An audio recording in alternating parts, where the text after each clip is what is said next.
guys, I hope that you guys are doing amazing wherever you are. Thank you so much for watching, for listening, for commenting, for everything. I'm so grateful. And also thank you for all the subscriptions.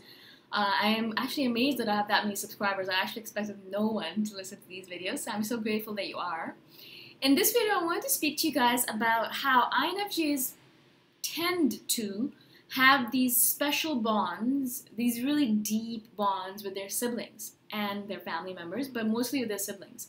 Now, a lot of times, I've spoken about this in the past, as INFJs in general, but as in my family, I was the protector, the guardian angel of my siblings. My brother and sister, I have one brother and one sister younger than me. My brother's the youngest, and my sister's the middle. And I love them to death. I love them. And I always loved them from the beginning. I was never the sort that was jealous because they came into our family. Never had any kind of jealousy because, you know, my parents were kind of paying more attention to them. Why would I care? I wanted to be alone. I wanted to be independent. If they spent attention on them, then I'd be able to do whatever the hell I wanted. So I never had that thing. And so my parents would always be surprised. They're like, why aren't you jealous that you have new siblings? Because they saw a lot of other people being jealous of their siblings. I'm like, why? I have another person to play with. Why would I be jealous of that, right? So I always loved them from the beginning. And also, because we had a little bit of a tumultuous environment with our parents fighting all the time, I took on the role. I didn't have to, but I took on the role of being their protector. I wanted to protect them from all of the bad stuff out there. I wanted to make sure that they were happy all the time. I wanted to be their guardian angel. I wanted them to have a great life, and I still do. As much as possible. I don't do as much of it anymore because they're like, we're adults now. Stop doing that. And I totally get it. You know, they're in their 30s now. And my brother is 28, my sister's 31, 32. So, I mean, they're old enough, right? Like, I shouldn't be doing that to them anymore, and I get it. But I still feel like, oh my God, you're babies. To me, they're obviously going to be babies. And so I've had a bunch of you actually message me saying, you know, how you have a very special, intricate bond with your siblings. And I think that, again, has to do with the fact that we had to deal with certain things. I wouldn't say an abusive environment necessarily, maybe mentally a little bit, but it was what it was, and we had to deal with a certain kind of environment when we were children. As I said, I have taken on the role of my protector, of my family's protector. Also, not even just for my siblings, but also for my parents. I am extremely loyal to them, and if anyone, and this is like my evil side coming out, if anyone insults them in any way, it doesn't matter how it is or what it is or if it's even true, I don't care. If anyone says anything to them, I would lash out at that person like mad, like physically and mentally and crazily lash out.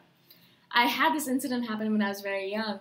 My father was yelling at my brother about something, and I saw that and I was like, what are you yelling at Vikram about? And I was so angry. I was so angry that I was physically ready to get into fist fight with my father.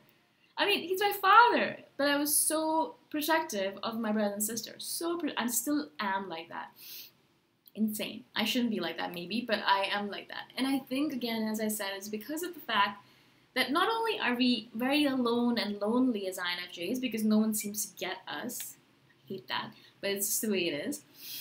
So no one kind of, and we always spend a lot of time on our own, but if you had siblings, that, you know, siblings have to spend time with you. It doesn't matter if you're talking in abstract terms. And also, my brother and sister loved me. They loved me. They admired me, and they were always around me, and I would ask them to do all these random things, and I'd always be like, yeah, sure, let's do it.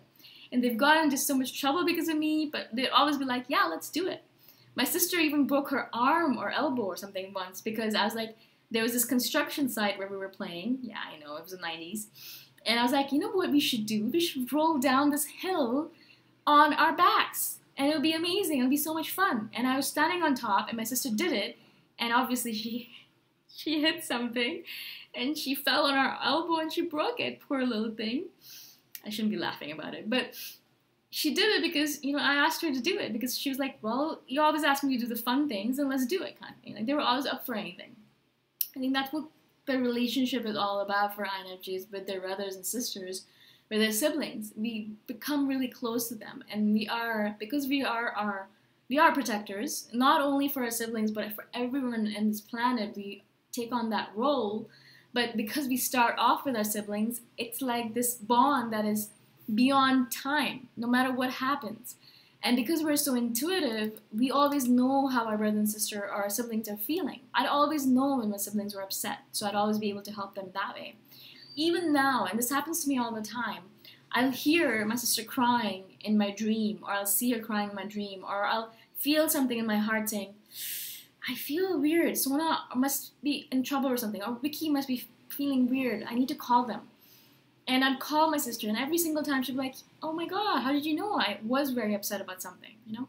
So we have this random bond that we form with our brother and sister, with our siblings, with our parents sometimes as well, and maybe with our partners, but not as much as with our siblings. I think our siblings, because we spend so much time with them, because it's a bond that starts from birth. You know, I saw them being born. I saw them on their first day of being alive. I carried them from when they were a little child. I dropped them when they were a little child too, on their head. Eek. I was not a very nice sister, as you can tell. But so we have this weird, interesting, awesome bond with our siblings. And if you guys do have siblings and you have this bond, I'd love to hear from you guys. You know, how did it form? Why did it form? What was it all about? And if you don't have siblings and you're an only child, then who do you have a bond with?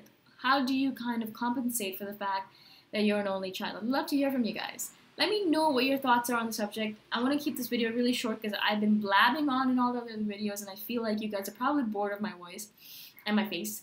And so again, thank you so much for listening. Thank you for watching, and I hope that you guys have an amazing day wherever you are. I'll see you guys in the next video. Bye for now.